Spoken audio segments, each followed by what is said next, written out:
Hello guys, in this video we are going to see how you can implement this Flutter secure storage in your app to store the private and the confidential files in the secure storage. So let's get started. Let's create one text field where user will enter this token ID or anything that he want to store. So we have implement this text field. Let's just style it. So now we have styled this text field, so you guys can see this cool container. Now user will enter the whatever string or IDs that he want to store. Now let's just create one controller to get this string which user will enter in this text field. By using this text editing controller, we will fetch the string that user will enter in this text field. We have implemented this controller here in this controller field. Now let's just create one more save button where user will click and the value that he has entered in this text field will get saved in the secure storage. Now we have created this save button. Let's just give the onType function. In the onType function we have put it as a async and await. When user will click on this save button, the secure storage class which we are going to create will call this setString function which will get the string that user has entered in this text field and it will store in the secure storage using this function. Let's just create this class secure storage.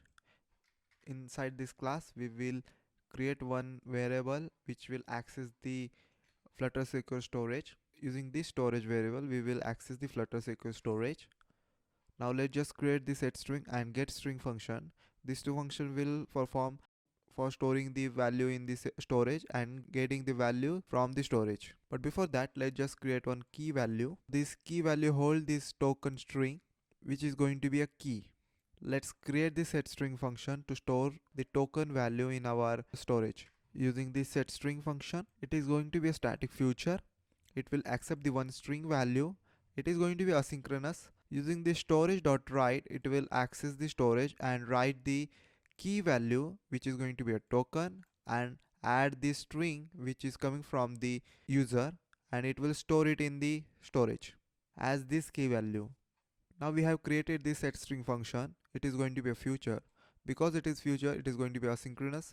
It will accept one string value from the user from this text field and it will access the storage from the storage object and it will make a place for our key value to store this value. Now let's just create the getString function for getting the value of the user that user has stored. So now we have created this getString. It is going to be a future. By using this storage object, it will read the key value that we have given as a key. So it will access this token from the storage and return the response that is coming from the storage.read method. We have created this value string variable which will give the value that we have stored in our secure storage. We have implemented this text, so here in this value string, the function which from where we are going to fetch the value that we have stored in a secure storage will be displayed here. Now let's create one future function which will fetch the value from the storage. So this getString function will be a future function. That's why we have put this async await here. It will give this str response from this secure storage class that we have created here. It will run this getString function to fetch the value that we have stored in our secure storage and it assigned to this value string using this str variable. So we will see that string which we have stored in our storage by using this value string variable. We have implemented this init and inside this init we have initialized this controller here. So now if you enter any string here and click on the save, let's see whether it saved the value inside this storage or not by initializing this getString function here in this init and let's restart it. Hooray, we have successfully fetched the value from the storage and we can see that we are showing the value from the storage here. So we have implemented this Flutter secure storage successfully. If you have any question and if you are facing any problem or error, please do reach out to me. There is a link in the description box below for the Discord.